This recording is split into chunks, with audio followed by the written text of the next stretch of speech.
Voilà. Non, là, j'en ai plein parce que je peux vous dire ceci, que lors de la révolution de Fidel Castro, j'avais à Cuba, par exemple, un oncle, une tante, deux cousines, trois cousins installés. Bon, je ne puis pas dire du mal des cousins et cousines qui avaient été formés à mes âges, mais je trouvais que l'oncle et la tante étaient insupportables. Cuba, c'était des patrons. Et alors ça m'étonne guère, quand est venu Fidel Castro, moi de mon petit point de vue, il me semblait comprendre pourquoi Fidel Castro se révoltait. Parce que moi, quand je bavardais avec cet oncle et cette tante, eh bien, c'était la révolte aussi chez moi. Tellement il y avait une domination sociale incroyable. Voilà. Donc je peux vous parler de ça.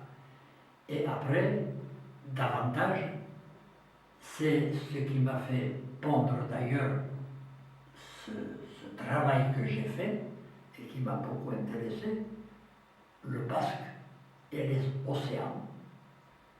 Parce que le basque, il est dans tous les océans.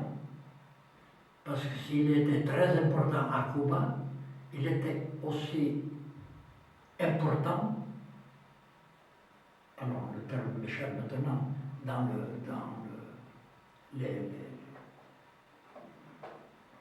le Mexique. Le Mexique, d'ailleurs, ça a été, comment dire, conquis par Cortés et par le basque espagnol. Bon. Mais il y a un tas de basques qui se sont fixés là, et c'est d'ailleurs les basques du Mexique qui ont ouvert la voie, ça on ne connaît pas, mais qui ont ouvert la voie de commerce sur les Philippines. C'est pas Elcano qui a été le premier là-bas. Avant Elcano, il y avait un vrai commerce qui se faisait entre les Philippines et les ports, le port du Mexique. D'ailleurs, ce qui faisait aussi qu'il y avait aussi communication avec l'Alaska depuis les Basques, parce que là, il y avait, entre autres, deux frères